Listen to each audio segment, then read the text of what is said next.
कुसुम है, अनीता कुमारी हैं, अमित कुमार हैं, संदीप यादव हैं, अंशु कुमारी हैं, रिंकेश हैं।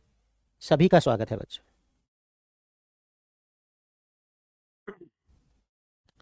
मेरा ग्रेजुएशन में इंग्लिश भाई पढ़ नहीं पाया मैं, पूरा कमेंट ऊपर चला गया।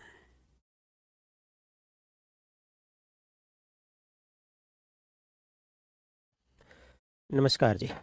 चले भाई, आज बोला तो मैंने क्वेश्चन के लिए था, लेकिन क्वेश्चन तैयार नहीं हो पाए, तो कर लेंगे हम।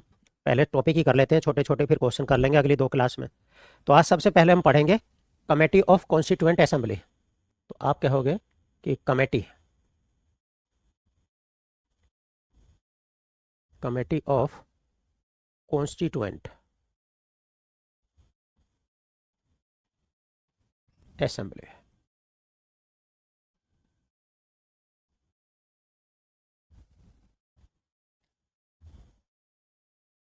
तो संविधान सभा की समितियां।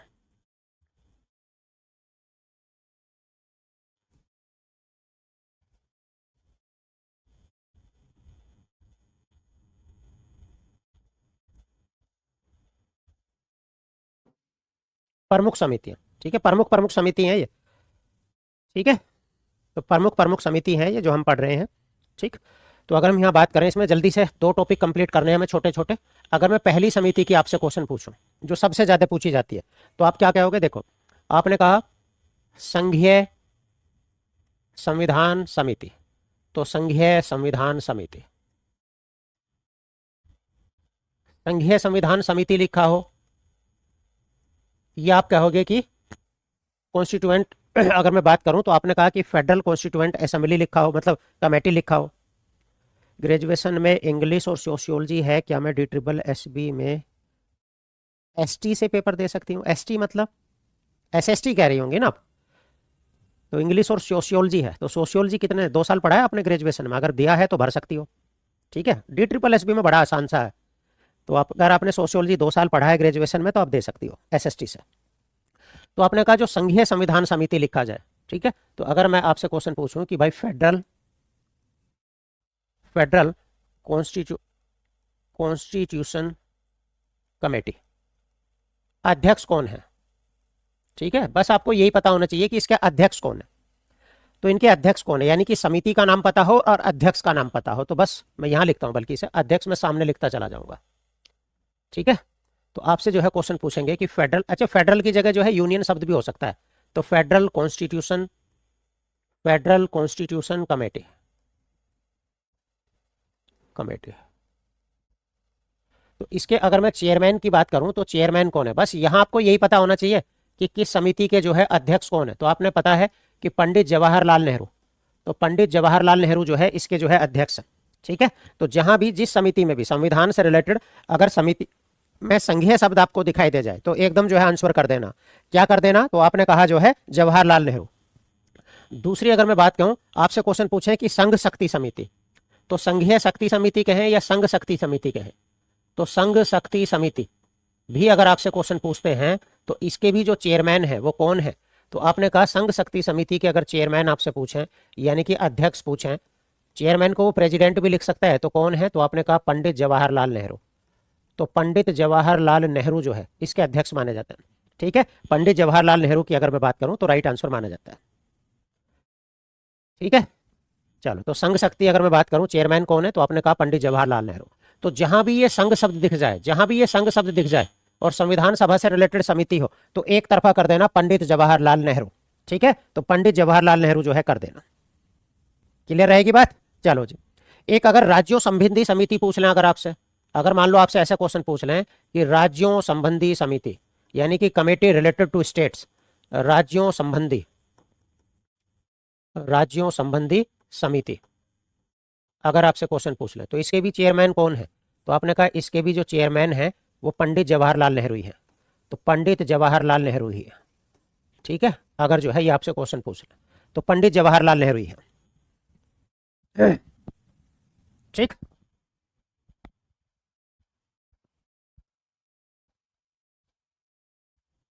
तो वॉइस क्या प्रॉब्लम कर रही है क्या? वॉइस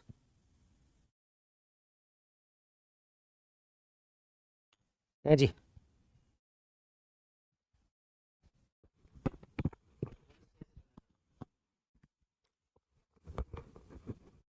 तो फेडरल फेडरल पावर कमेटी अगर मैं बात करूं, यह कमेटी रिलेटेड टू स्टेट जो है आप लिखें। ठीक है,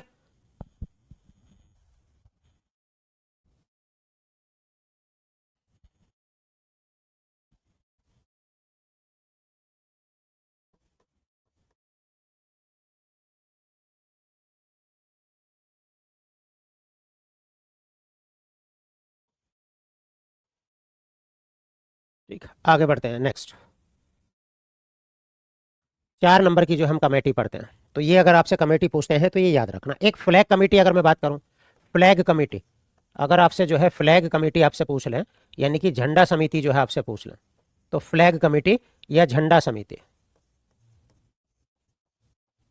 झंडा समिति, तो झंडा समिति के जो है अध्यक्ष कौन माने जाते हैं? तो आपने कहा डॉक्टर राजेंद्र प्रसाद, तो डॉक्टर राजेंद्र प्रसाद जो है माने जाते हैं, डॉक्टर राजेंद्र प्रसाद, डॉक्टर राजेंद्र प्रसाद। ठीक है, तो अगर मैं बात करूं फ्लैग कमेटी आपसे पूछे, झंडा समिति पूछे, तो डॉक्टर राजेंद्र प्रसाद जो है राइट आंसर होगा। ठीक है, चलो जी आगे बढ़ते हैं। कौन से नंबर की होगी? 4।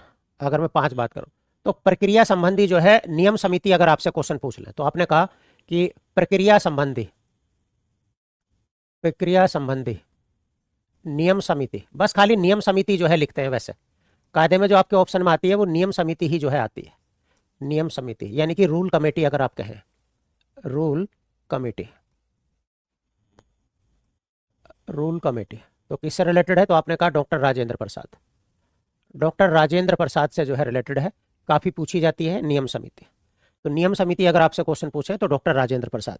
एक संचालन समिति पूछ लेते हैं, एक अगर मैं बात करूं तो संचालन समिति भी जो है पूछ लेते हैं, संचालन समिति। तो संचालन समिति की अगर मैं बात करूं, संचालन समिति, steering, steering,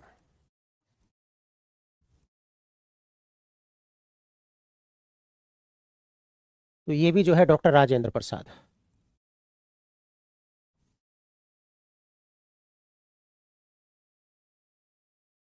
doctor Rajendra Prasad. ठीक है, तो आपने कहा संचालन समिति कहें यानी कि स्टीयरिंग कमेटी कहें, तो डॉक्टर राजेंद्र प्रसाद जो है राइट आंसर होगा। ठीक है, ये भी जो है क्वेश्चन पूछ लेते हैं। चलो जी आगे बढ़ते हैं। एक अगर मैं बात करूं तो क्या बन सकते हैं? हाँ, ये याद रखना, draft committee, draft, draft committee अगर मैं बात करूं, प्रारूप समिति, तो ड्राफ्ट कमेटी की अगर मैं बात करूं तो प्रारूप समिति।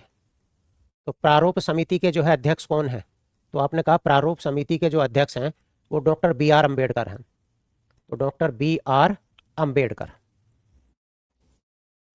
तो डॉक्टर बी आर अम्बेडकर, तो डॉक्टर बी आर अम्बेडकर जो है प्रारूप समिति के जो है अध्यक्ष हैं।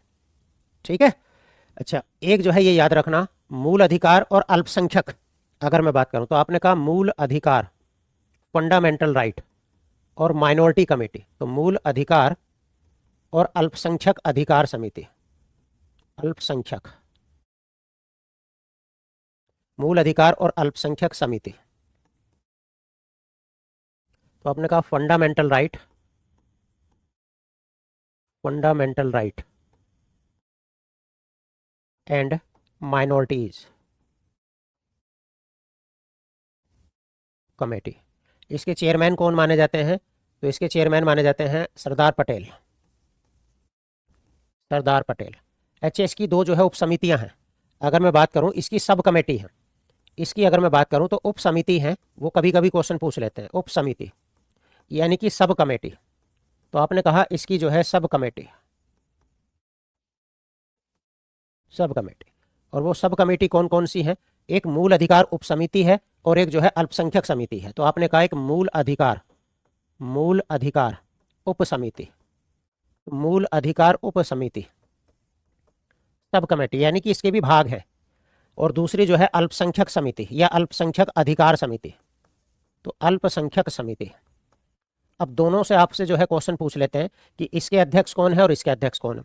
तो ये जो मूल अधिकार उप समिति है इसके अध्यक्ष है जे बी कृपलानी, तो जे बी कृपलानी जो है इसके अध्यक्ष हैं, जे बी कृपलानी।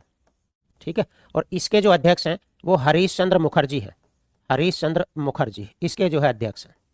ठीक है, तो ये दोनों याद रखने भाई, पूछ लेते हैं, दोनों जो है याद रखने। जो अभिषेक सरोज कह रहे हैं 29 अगस्त 1947, भैया वो तो मैं पढ़ा चुका हूँ। ठीक है, यहाँ तो केवल हमें कमेटी के नाम पढ़ने हैं, अध्यक्ष नाम पढ़ने हैं। तो अल्पसंख्यक जो उप समिति है, अगर हम बात करें, अच्छा ये मैंने समिति लिख दिया है, उप समिति।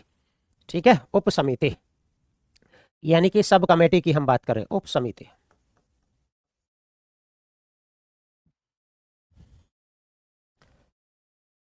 ठीक है, तो माइनॉरिटीज वाली का जो है हरीश चंद्र मुखर्जी है, ये आप जो है याद रख सकते हैं। चलो जी, आगे बढ़े, और कौन सी पूछ सकते हैं?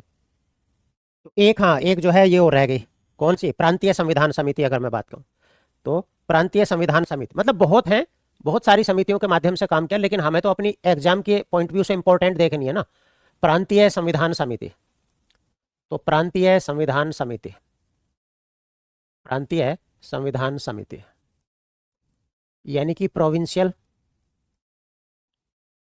Provincial constitution committee. ठीक है, इसके अध्यक्ष कौन है?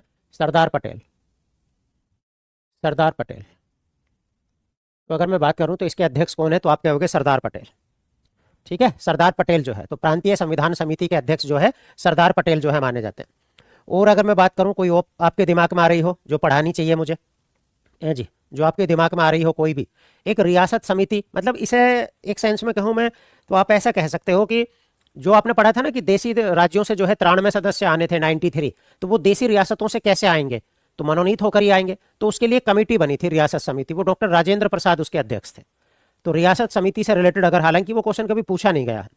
शुभम त्रिपाठी जो कह रहे हैं जेबी कृपलानी फ्लैग कमेटी, भाई मैंने तो कहीं पढ़ा नहीं, देखो शुभम त्रिपाठी मैंने कभी पढ़ा नहीं कि झंडा समिति के अध्यक्ष जेबी कृपलानी है।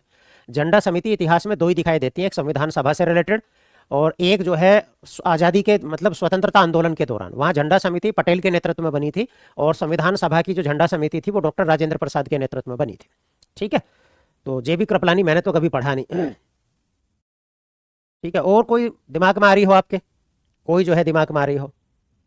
अच्छा, एक यहाँ ऐसे याद रख सकते हो, एक अगर रियासत समिति आपसे पूछे, रियासत समिति, रियासत समिति इसे भी जो है मैं बताता हूं। तो रियासत समिति अगर मैं बात करूं तो princely state, princely state committee. तो आपने कहा प्रिंसली स्टेट कमेटी की अगर मैं बात करूं तो डॉक्टर राजेंद्र प्रसाद। लेकिन यहां एक चीज जो है आपको याद रखना, अगर आपसे कभी जो है रियासती डिपार्टमेंट पूछ लें, रियासती विभाग या मंत्रालय पूछ लें, तो वो उसका जो नेतृत्व कर रहे हैं वो जो है कर रहे हैं, तो यहाँ ये चीज़ जो है जरूर याद रखना। तो रियासत समिति भले जो है याद रख लेना, लेकिन अगर आपसे कभी रियासती मंत्रालय पूछे, तो रियासती मंत्रालय कौन सा था? जो देसी रियासतों को भारत में मिलाने के लिए जो काम करेगा। तो मिनिस्ट्री अगर मैं बात करूं तो ये किसे सौंपी गई थी? तो आपने कहा सरदार पटेल। तो सरदार पटेल अगर मैं बात करूं तो इसके जो है मंत्री थे सरदार पटेल। और इसमें अगर मैं बात करूं तो जो है कौन सा डिपार्टमेंट बना था? रियासती विभाग। तो रियासती विभाग कौन सा था ये? तो रियासती विभाग कहें, डिपार्टमेंट कहें या मिनिस्ट्री कहें, विभाग। ठीक है, और इनके जो सचिव थे, इनके जो सेक्रेटरी थे, सचिव अगर मैं बात करूं तो वीपी मेनन थे। इनके सचिव कौन थे? तो आपने कहा वीपी मेनन। आपने कहा इनके जो सचिव थे वो वीपी मेनन थे। ठीक है, तो रियासती विभाग या मंत्रालय अगर मैं बात कहूं तो सरदार पटेल है। एक बच्चा जो स्टेट कमेटी की बात कर रहा है वो मैंने पढ़ा दी है, आपने शायद ध्यान नहीं दिया होगा। यहाँ देखो, राज्य संबंधी समिति जो आपको दिख रही है ये मैं आपको पढ़ा चुका हूँ। ठीक है भाई, इन्हीं से जो है क्वेश्चन मिल जाएंगे, और कोई ऐसी क्वेश्चन मतलब नहीं है जो भाई इंपॉर्टेंट हो। एक अगर आप लिखना चाहो तो लास्ट में ऐसे लिख सकते हो, हाउस कमेटी, सदन समिति। हालांकि पूछी नहीं जाएगी, मैंने तो आज तक देखी नहीं है किसी भी एग्जाम में, हाउस कमेटी या सदन समिति। तो पट्टाभी सीतारमैया आप देखोगे तो आपको दिखाई देंगे सदन समिति। तो सदन समिति के अगर आपसे चेयरमैन पूछ लें तो पट्टाभी सीतारमैया। तो आपने कहा इसके जो अध्यक्ष हैं, तो आपने कहा पट्टाभी सीतारमैया, पट्टाभी सीतारमैया, पट्टाभी सीतारमैया। ठीक है, वीपी, वीपी मेनन लिखा है, ये मैंने लिखा है वीपी मेनन, वीपी मेनन। ठीक है, तो जो इसके सचिव हैं वो वीपी मेनन है।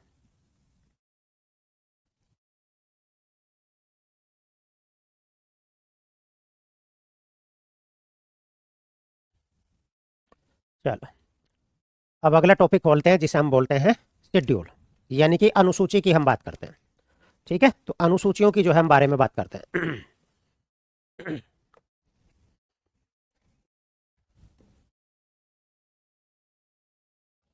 तो आपने कहा शेड्यूल के जो है बारे में हम पढ़ते हैं, यानी कि शेड्यूल ऑफ द कॉन्स्टिट्यूशन। तो अगली जो हमारी हेडिंग बनती है वो क्या बनती है? Schedule of the constitution. Schedule of the constitution,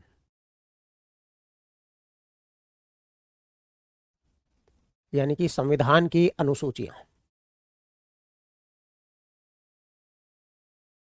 संविधान की अनुसूचियां।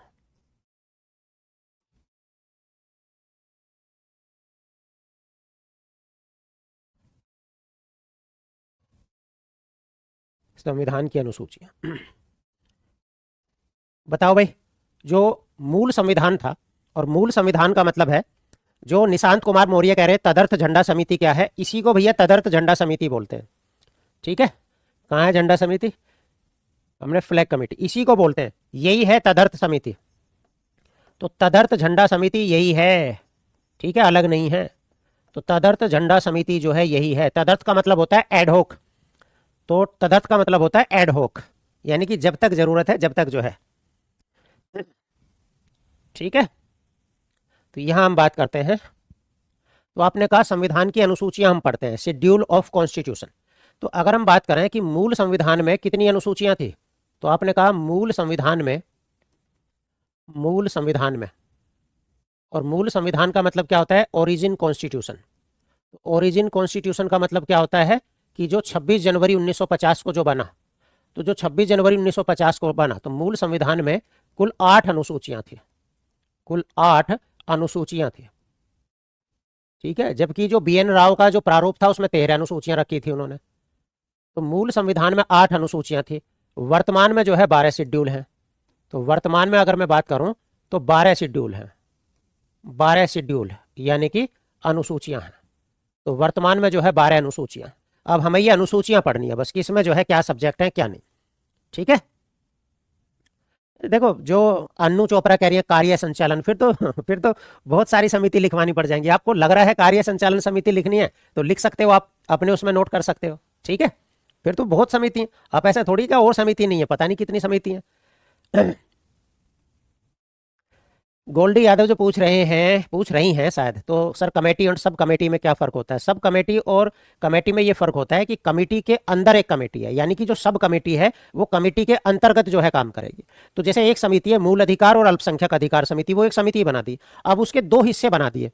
तो एक जेबी कृपलानी जो है वो मूल अधिकारों से रिलेटेड काम देखेगा, और जो हरीशचंद्र मुखर्जी की समिति है वो जो है मूल अधिकार से रिलेटेड देखेगा, और दोनों ही अपनी रिपोर्ट कहाँ देंगे? सरदार पटेल को। ठीक है, चलो अब जो है हम पढ़ते हैं। तो पहली अनुसूची जो हम पढ़ते हैं फर्स्ट शेड्यूल। यहां जो है आपसे क्वेश्चन पूछते हैं कि किस अनुसूची में जो है क्या है और क्या नहीं है, ये जो है आपसे क्वेश्चन पूछते हैं, बड़ा इंपॉर्टेंट है। तो प्रथम अनुसूची में जो आपको क्या दिखेगा? तो आपने कहा राज्य और संघ राज्य क्षेत्र जो है दिखेंगे। तो आपने कहा राज्य एवं संघ राज्य क्षेत्र, तो इसमें दिखेगा राज्य एवं संघ राज्य क्षेत्र, राज्य एवं संघ राज्य क्षेत्र, ये जो है आपको दिखाई देंगे, यानी कि state and union territories, union territories. तो आपने कहा राज्य एवं संघ राज्य क्षेत्र जो है पहली अनुसूची में दिखता है। ठीक है, तो पहली अनुसूची में जो आपको दिखेगा राज्य एवं संघ राज्य क्षेत्र जो है दिखेगा। ठीक है, तो आपने कहा दूसरी में जो है क्या दिखेगा? दूसरी की हम बात करते हैं सेकंड शेड्यूल में। तो सेकंड शेड्यूल में जो आपको दिखेगा वो वेतन जो है दिखाई देंगे। तो सेकंड शेड्यूल में जो है क्या दिखाई देगा? तो आप कहोगे जो प्रमुख पदाधिकारी हैं उनके जो है वेतन दिखाई देंगे, या जो है भत्ते दिखाई देंगे, पेंशन दिखाई देंगे। तो आपने कहा कि भारतीय संघ के, भारतीय संघ के, भारतीय संघ के जो प्रमुख अधिकारी हैं, प्रमुख अधिकारी, तो संघ के प्रमुख अधिकारियों के वेतन, वेतन यानी कि सैलरी, वेतन, भत्ते, एलोवेंसेज, और पेंशन का प्रावधान, और पेंशन, ठीक है, इसके बारे में जो है। ठीक, तो आपने कहा प्रमुख प्रमुख अधिकारियों की अगर मैं बात करूं तो उनके वेतन, सैलरी, इनके बारे में है। अब जो है अगर आपसे क्वेश्चन पूछ रहे हैं कि भाई किस किस पदाधिकारी के बारे में है, मान लो क्वेश्चन पूछा जा सकता है कि किस किस के बारे में है, पूछा जा सकता है नहीं, तो आपने कहा किस किस के बारे में है, तो आपने कहा प्रेसिडेंट का अगर आप बात करें तो प्रेसिडेंट की जो वेतन है उसके बारे में जो है कहाँ लिखा है, तो आपने कहा यहीं लिखा है। फिर उसके बाद अगर मैं बात करूं प्रेसिडेंट के बारे में, वाइस प्रेसिडेंट के बारे में, ठीक है, वाइस प्रेसिडेंट की सैलरी के बारे में कहाँ है, तो आपने कहा यहीं है। उपराष्ट्रपति की, उपराष्ट्रपति की अगर आप देखोगे तो सैलरी के बारे में कहाँ है, तो यहीं है। तो आपने कहा स्पीकर और डिप्टी स्पीकर, तो आपने कहा कि speaker and deputy speaker, speaker and deputy speaker, deputy speaker of Lok Sabha. तो आप ये कह सकते हो कि लोकसभा के, लोकसभा के, लोकसभा के अध्यक्ष और उपाध्यक्ष, उनकी भी सैलरी के बारे में कहाँ लिखा है, यहीं लिखा है। तो लोकसभा के जो अध्यक्ष और उपाध्यक्ष हैं उनकी सैलरी के बारे में कहाँ लिखा है, तो यहीं लिखा है। ठीक है, कई बार पूछ लेते हैं किस किस के बारे में लिखा है। तो आपने कहा और क्या है, तो आपने कहा राज्यसभा के, राज्यसभा के, तो राज्यसभा के सभापति और उपसभापति, यानी कि चेयरमैन और वाइस चेयरमैन, सभापति और उपसभापति। तो आपने कहा राज्यसभा के सभापति और उपसभापति के वेतन के बारे में कहाँ लिखा है, तो आपने कहा यहीं तो लिखा है अनुसूची 2 में। तो कई बार पूछ लेते हैं कि किसकी शपथ का मतलब किसके वेतन भत्तों का जो है प्रावधान है, तो ये आपको याद रखना है, पूछ लेते हैं कई बार। ठीक है, फिर अगर मैं बात कहूं तो और किसका है, तो आपने कहा जो विधानसभा होते हैं, विधानसभा, तो आपने कहा विधानसभा के अध्यक्ष और उपाध्यक्ष का, तो विधानसभा जो राज्यों में होती है ना, विधानसभा के अध्यक्ष और उपाध्यक्ष इनका भी होता है। तो जैसे आपने कहा उपाध्यक्ष, तो राज्यसभा के, जैसे आपने लोकसभा के लिए अध्यक्ष उपाध्यक्ष और विधानसभा के अध्यक्ष उपाध्यक्ष ले लिए। फिर किसका है, जो विधान परिषद के सभापति और उपसभापति हैं, तो लेजिस्लेटिव काउंसिल के जो सभापति हैं, विधान परिषद के जो है सभापति और उपसभापति, इनके बारे में भी जो है यही है, सभापति और उपसभापति, इनकी भी सैलरी के बारे में जो है कहाँ है, तो आपने कहा यही है।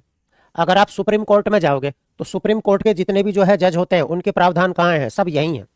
ठीक है, अच्छा एक चीज गलती होगी भाई, वाइस प्रेसिडेंट राज्यसभा के सभापति में आ जाएगा। ठीक है, ये गलती होगी, क्योंकि जब आप उपराष्ट्रपति पढ़ोगे तो आपने देखा होगा उपराष्ट्रपति का कोई वेतन नहीं होता है, क्योंकि हमारे देश में उपराष्ट्रपति का कोई काम ही नहीं है, तो काम नहीं है उनका, वेतन नहीं है। तो उपराष्ट्रपति को जो सैलरी दी जाती है वो राज्यसभा के चेयरमैन होने के लिए दी जाती है। ठीक है, तो उनकी जगह यहाँ जो है गवर्नर लिख लो, तो यहाँ governor of state, governor, governor यानी कि राज्यपाल। ठीक है, राज्यपाल जो है लिख लो। इसके अलावा अगर आप देखें सुप्रीम कोर्ट और हाई कोर्ट के जजों के, सुप्रीम कोर्ट और हाई कोर्ट के जजों की, इनकी जो है लिखा है, तो ये जितने यहाँ लिखे हैं इनकी सैलरी के जो है प्रावधान है यहाँ।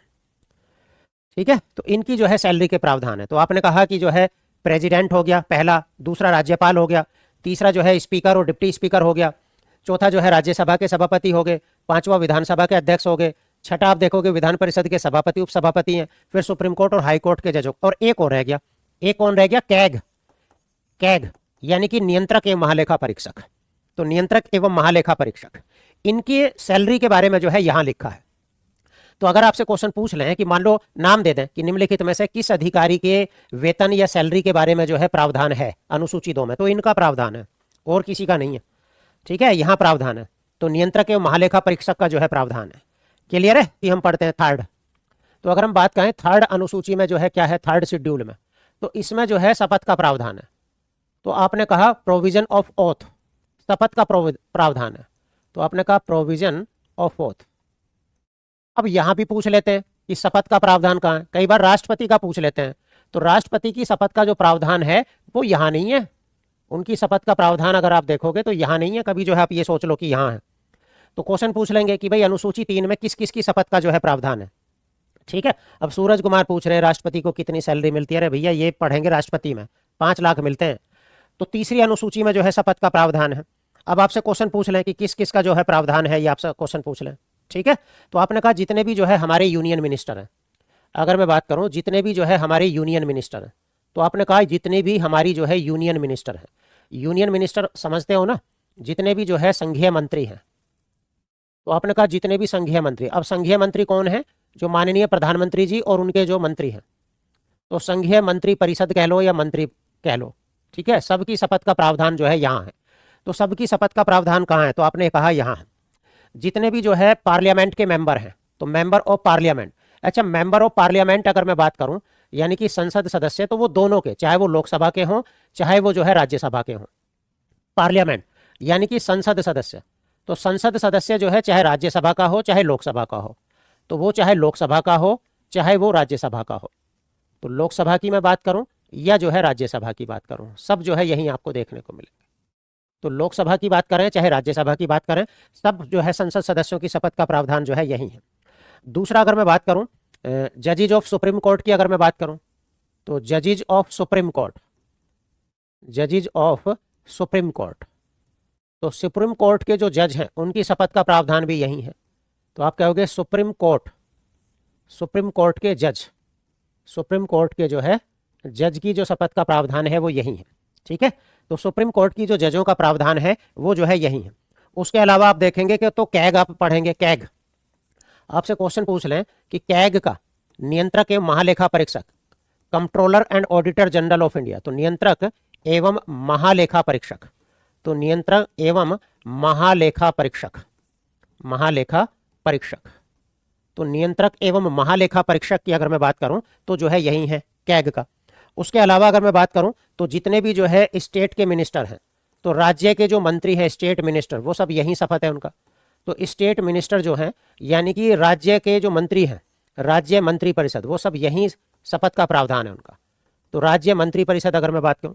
दूसरा, अगर मैं बात कहूं तो स्टेट लेजिस्लेचर के सदस्य, तो स्टेट, या बल्कि ऐसे लिखो मेंबर ऑफ स्टेट लेजिस्लेचर, तो आपने कहा मेंबर ऑफ स्टेट लेजिस्लेचर, तो राज्य विधानमंडल, स्टेट लेजिस्लेचर, स्टेट लेजिस्लेचर, तो आपने कहा राज्य विधानमंडल के जो सदस्य होते हैं, तो राज्य विधानमंडल में कौन कौन आ गए? तो आपने कहा दोनों आ गए। तो राज्य विधानमंडल में अगर मैं बात करूं तो विधानसभा भी आ गया और विधान परिषद भी आ गया। तो विधानसभा भी आ गया इसमें और विधान परिषद भी आ गया, विधान परिषद, ठीक है, विधान परिषद दोनों आ गए। तो इनकी भी जो है शपथ का प्रावधान है। और किसकी शपथ का प्रावधान है? तो आपने कहा हाई कोर्ट के जो जज हैं, तो आपने कहा जजेज ऑफ हाई कोर्ट, तो जजेज of high court, जजेज of high court अगर मैं बात करूं यानी कि उच्च न्यायालय के जज, तो उच्च न्यायालय, उच्च न्यायालय के जज की अगर मैं बात करूं, उच्च न्यायालय के जज की मैं बात करूं कैग कौन होता है? नियंत्रक के महालेखा परीक्षक होता है, controller and auditor general of India, संविधान का सबसे महत्वपूर्ण अधिकारी होता है। तो इन लोगों की शपथ का जो है प्रावधान है, अगर हम बात करें तो इनकी शपथ का जो है प्रावधान है यहाँ पर। चलो जी आगे हम बात करते हैं, अगले क्वेश्चन की हम बात करते हैं। फोर्थ अनुसूची, अब छोटी छोटी अनुसूचियां फटाक से लिखते चले जाओ। तो फोर्थ शेड्यूल की अगर मैं बात करूं तो क्या है उसमें? तो फोर्थ शेड्यूल की अगर मैं बात करूं तो राज्य, राज्य और केंद्र शासित प्रदेश, केंद्र शासित, केंद्र शासित कह लो या संघ शासित कह लो, तो आपने कहा केंद्र शासित प्रदेश, लेकिन 3 केंद्र शासित प्रदेश में ही केवल, जम्मू कश्मीर, जम्मू कश्मीर, पुडुचेरी, पुडुचेरी और दिल्ली, दिल्ली। तो आपने कहा राज्य और केंद्र शासित प्रदेश में राज्यसभा की सीटों का बंटवारा, राज्यसभा की सीटों का बंटवारा, यानी कि किस राज्य के पास कितना है सीटों का बंटवारा। तो एलोकेशन ऑफ राज्यसभा सीट, तो ऐसा भी लिखा मिल जाएगा, तो क्या मिल जाएगा? Allocation, allocation of Rajya Sabha seat,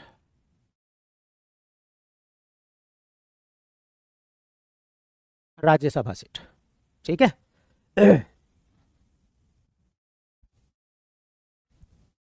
तो आपने कहा एलोकेशन ऑफ राज्यसभा सीट, अगर आपसे क्वेश्चन पूछे तो यहां से जो है मिल जाएगा।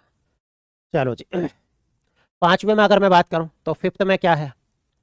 तो फिफ्थ शेड्यूल में अगर मैं बात करूं, शेड्यूल, तो अनुसूचित जाति और अनुसूचित जनजाति क्षेत्रों के प्रशासन और नियंत्रण के बारे में जो है, ठीक है।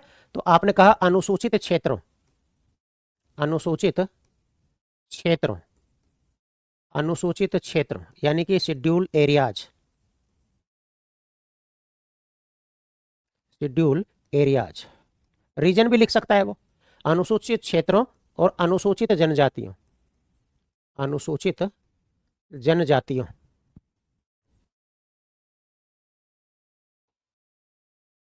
जनजातियों, एसटी। तो आपने कहा अनुसूचित क्षेत्रों अनुसूचित जनजातियों के प्रशासन और नियंत्रण के बारे में यहाँ लिखा है। उनका प्रशासन कैसे होगा, उनका नियंत्रण कैसे होगा, सब कुछ कहाँ लिखा है? तो 5वीं अनुसूची में लिखा। यानी कि 5वीं अनुसूची जो है वो शेड्यूल जो है एरियाज कह लो या रीजन कह लो, और शेड्यूल ट्राइब्स के जो है एडमिनिस्ट्रेशन और कंट्रोल से जो है रिलेटेड है। ठीक है, उनके जो है कंट्रोल से जो है रिलेटेड है। ठीक है चलो जी आगे बढ़ जाते हैं। नेक्स्ट छठी भी यही है, बस वो 4 राज्यों के लिए अलग से बना रखी है। तो आपने कहा 6th शेड्यूल क्या है? 6th शेड्यूल छठी अनुसूची में जो है क्या है? तो आपने कहा छठी अनुसूची में अगर आप देखोगे तो इसमें ऐसे समझना कि असम, असम, मेघालय, मेघालय, मिजोरम, मिजोरम, त्रिपुरा। ठीक है, तो इन 4 राज्यों में अगर आप बात करो, असम, मेघालय, मिजोरम, त्रिपुरा में अनुसूचित क्षेत्रों का प्रशासन, अनुसूचित क्षेत्रों का प्रशासन। यानी कि जो 5वीं अनुसूची है ना, उस 5वीं अनुसूची को ही 4 राज्यों के लिए अलग से 6 अनुसूची बना रखी है, तो अलग से जो है बना रखी है छठे में। ठीक, तो आपने कहा कि छठी अनुसूची में अगर मैं बात करूं, असम, मेघालय, मिजोरम, त्रिपुरा में जो है अनुसूचित क्षेत्रों का प्रशासन कैसे होगा, ये छठी अनुसूची में। चलो 7वीं की अगर मैं बात करूं तो आपने कहा डिवीजन ऑफ पावर्स। तो 7th शेड्यूल जो है अनुसूचित क्षेत्रों का प्रशासन कैसे होगा, ये छठी अनुसूची। चलो 7वीं की अगर मैं बात करूं तो आपने कहा डिवीजन ऑफ पावर्स। तो 7th शेड्यूल की अगर मैं बात करूं, 7th शेड्यूल, तो 7th शेड्यूल में अगर आप बात करेंगे division of powers, division of powers, तो शक्तियों का जो है विभाजन। कितनी लिस्ट में है शक्तियों का विभाजन? तो आपने कहा जो शक्तियों का विभाजन है वो 3 लिस्ट में जो है आपको दिखता है। ठीक है, 3 लिस्ट में जो है आपको दिखता है, 3 लिस्ट में। और वो 3 सूची कौन सी है? तो आपने कहा एक यूनियन लिस्ट है, यूनियन, यूनियन कहें या सेंट्रल लिस्ट कहें, सेंट्रल लिस्ट। यानी कि आप संघ सूची कहें या केंद्र सूची कहें, तो संघ सूची लिखा हो या जो है केंद्र सूची लिखा हो, संघ सूची या केंद्र सूची। दूसरा अगर मैं बात करूं तो स्टेट लिस्ट, यानी कि राज्य सूची। तो स्टेट लिस्ट की हम बात करें यानी कि राज्य सूची की हम बात करें, राज्य सूची। तीसरी अगर मैं बात करूं कॉनकरेंट लिस्ट, कॉनकरेंट यानी कि समवर्ती सूची। ये 3 सूचियों का जो प्रावधान है वो यहाँ यहाँ है, समवर्ती सूची का जो प्रावधान है वो यहाँ यहाँ। ठीक है, इनके विषय भी पूछ लेते हैं, ये याद रखने। अगर मैं बात करूं तो इनके विषय भी जो है पूछ लेते हैं। ठीक, तो अगर मैं बात करूं यहाँ तो आप कहोगे कि विषयों की संख्या, विषयों की संख्या, विषयों की संख्या। तो यहां आपसे कह लेंगे ओरिजिनली, ओरिजिनली, ओरिजिनली यानी कि शुरुआत में कितनी थी और वर्तमान में कितनी है, प्रेजेंट में कितनी है। तो ओरिजिनली माना जाता है कि लगभग जो है 96 है, 97 है, बताना जरा 97 है ना, वर्तमान में जो है 98 है। तो वर्तमान में अगर आप देखोगे तो 98 है। अगर स्टेट लिस्ट की बात करें तो 59 से जो है 66 पहुंच गए। ठीक है, तो यहां अगर आप देखोगे तो 59 से जो है कितने पहुंच गए, 66 जो है पहुंच गए, 59 से 66। और यहां अगर आप बात करोगे तो 47 से जो है शायद 52 पहुंच गए, वर्तमान में जो है 52 हो गए। तो इतने विषय। दूसरा याद रखना, एक जो है चीज और याद रखना, इन पर कानून जो है, इन विषयों पर जो कानून है वो केंद्र सरकार बनाती है। इन पर जो कानून है वो केंद्र बनाता है, केंद्र बनाता है, केंद्र का मतलब संसद। इन पर जो कानून है वो राज्य बनाता है, राज्य विधानमंडल, राज्य जो है कानून बनाता है, राज्य जो है कानून बना, ये आगे आएंगे।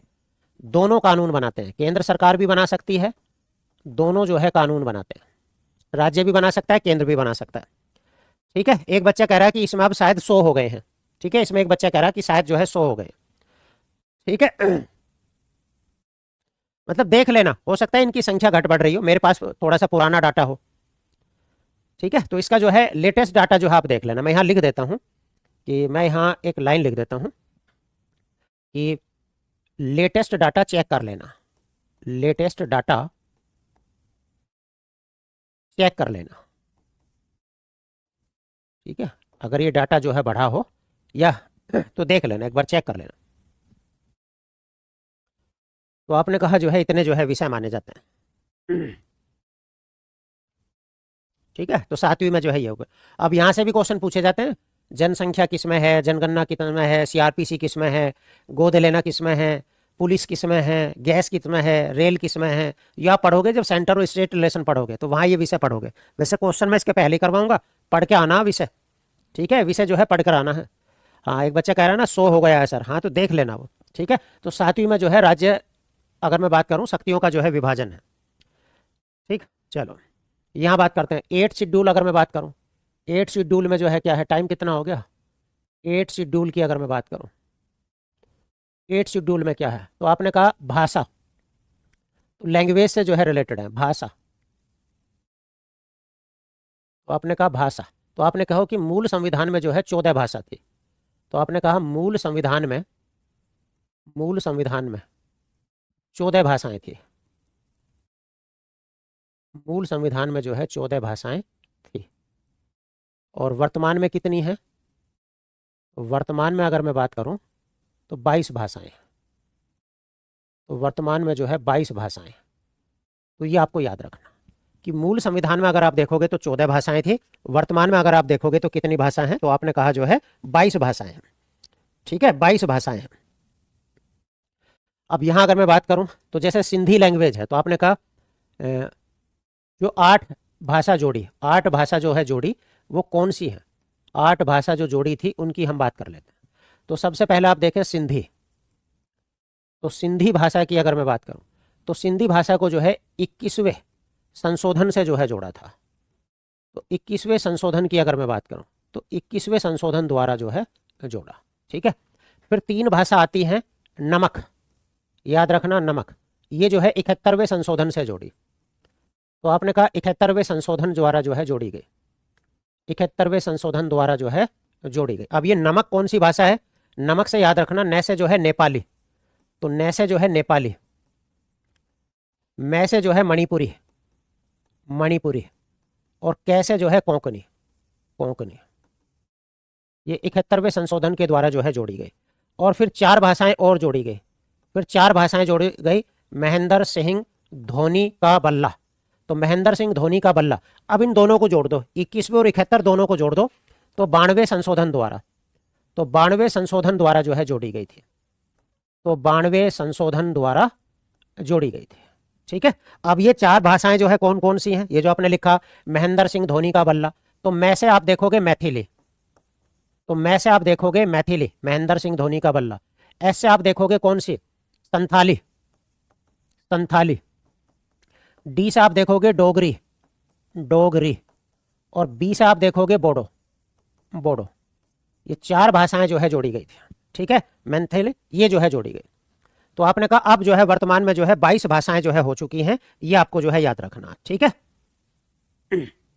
और 21वां संविधान संशोधन अगर पूछ लें कभी, वैसे तो पूछते नहीं है, तो कब हुआ था, तो आपने कहा शायद 61 में हुआ था या 91 में हुआ था, 67 में हुआ था ना, हाँ। तो 91 में, 92 में और 2003 में हुए थे। तो ये जो है अगर मैं बात करूं तो ये शायद 67 में हुआ था, 1967 में, ये शायद जो है 1992 में हुआ था, और ये शायद 2003 या 2004 में हुआ था, इसमें हुए थे। 4th में भाई राज्यसभा की सीट है चांदनी। जैसे आप कहती हो कि यूपी में 31 सीट है, तो ये कहाँ बताया गया है, ये 4थी अनुसूची में बताया है। ठीक है,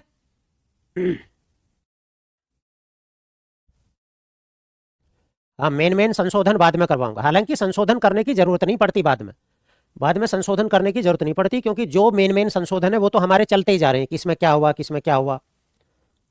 ठीक है, चलो जी, 9वीं अनुसूची। अब देखो हमने कहा था 9वीं अनुसूची जाहिर सी बात है जोड़ी गई होगी कभी, तो 9वीं अनुसूची की अगर मैं बात करूं, क्योंकि हमारे संविधान में तो पहले कितनी थे, तो आपने कहा 9वीं अनुसूची अगर मैं बात करूं तो आप कहोगे कि ये पंचायती राज से रिलेटेड है, ये पंचायतों से जो है रिलेटेड। तो किससे रिलेटेड होगी 9वीं अनुसूची, जो है मैं गलत नहीं कर रहा, ये जो है भूमि सुधार से रिलेटेड है, लैंड रिफॉर्म से जो है रिलेटेड है, भूमि सुधार। तो भूमि सुधार अगर मैं बात करूं तो लैंड रिफॉर्म से जो है रिलेटेड है, लैंड रिफॉर्म से। ठीक है, और ये जो है आप याद रख लेना कि फर्स्ट संविधान संशोधन से जोड़ी। तो फर्स्ट संविधान संशोधन, तो फर्स्ट संविधान संशोधन, तो फर्स्ट संविधान संशोधन एक्ट 1951 1951 द्वारा जो है जोड़ी गई। क्योंकि आपको पता है कि हमारे संविधान में तो पहले जो है मूल रूप से जो है 8 अनुसूची थी। ठीक है, उसके बाद अगर हम बात करें 10वीं अनुसूची, तो 10th शेड्यूल की हम बात करते हैं, 10th शेड्यूल, 10th शेड्यूल की हम बात करते हैं। तो 10वीं अनुसूची किससे है? तो आपने कहा दल बदल से। तो दल बदल विरोधी नियम, तो दल बदल विरोधी नियम, एंटी डिफेक्शन लॉ। तो दल विरोधी नियम से जो है रिलेटेड है, यानी कि आपने कहा anti defection law, anti defection law इससे रिलेटेड है। ये कब जोड़ी गई थी? तो ये 52वें संशोधन से जोड़ी गई थी। तो आपने कहा 52वां जो संशोधन हुआ था 1985 में, राजीव गांधी के समय में, तो 1952वें संशोधन 1985 द्वारा जो है जोड़ी गई, द्वारा जोड़ी गई। अच्छा, ऐसा क्वेश्चन पूछ लेते हैं कि इस समय जो है देश के प्रधानमंत्री कौन थे, पीएम कौन थे देश के? तो राजीव गांधी थे भाई। ऐसा क्वेश्चन पूछ लेते हैं कि जब 10वीं अनुसूची जो है जोड़ी गई थी उस समय जो है देश के पीएम कौन थे? तो यहाँ भी जो है ये क्वेश्चन पूछ लेते हैं कि जिस समय 9th शेड्यूल जोड़ी थी उस समय देश के पीएम कौन थे? तो पंडित जवाहरलाल नेहरू, पंडित जवाहरलाल नेहरू जो है उस समय देश के प्राइम मिनिस्टर थे।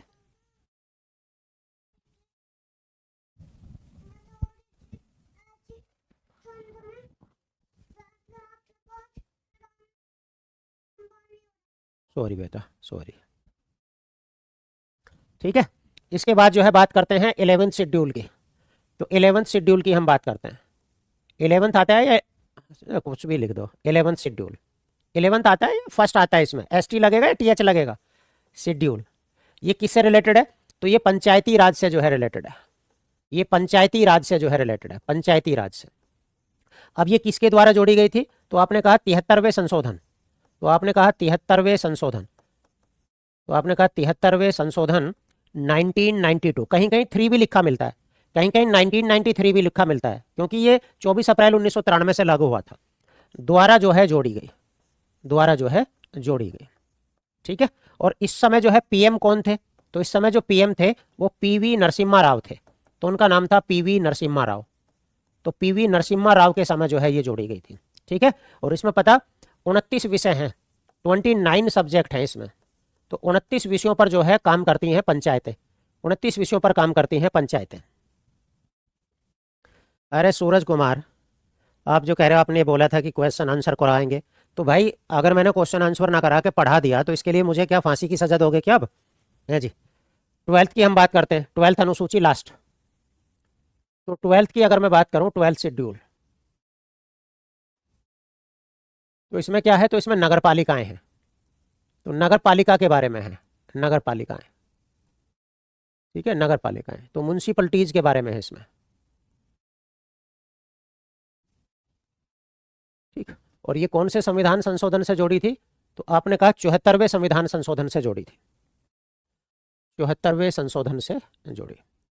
तो 74वें संविधान संशोधन में भी ऐसा ही आता है, लाया गया था 1992 में और पास हुआ था 93 में। तो 74वें संशोधन द्वारा जो है जोड़ी। ठीक है, द्वारा जोड़े। और इस समय भी जो देश के प्रधानमंत्री थे वो पीवी नरसिम्हा राव ही थे, तो पीएम जो थे वो पीवी नरसिम्हा राव ही थे, पीवी नरसिम्हा राव वो ही प्रधानमंत्री थे। ठीक है, और इसमें कितने विषय हैं? तो 18 विषय हैं इसमें। अगर मैं बात करूं इसमें जो है कितने विषय हैं, तो आपने 18 विषय। ठीक है,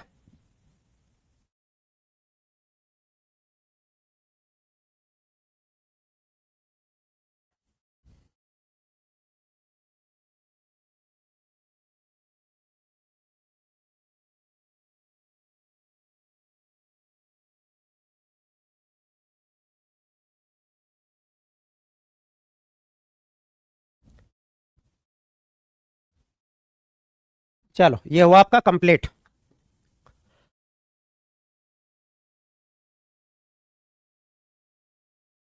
ठीक है।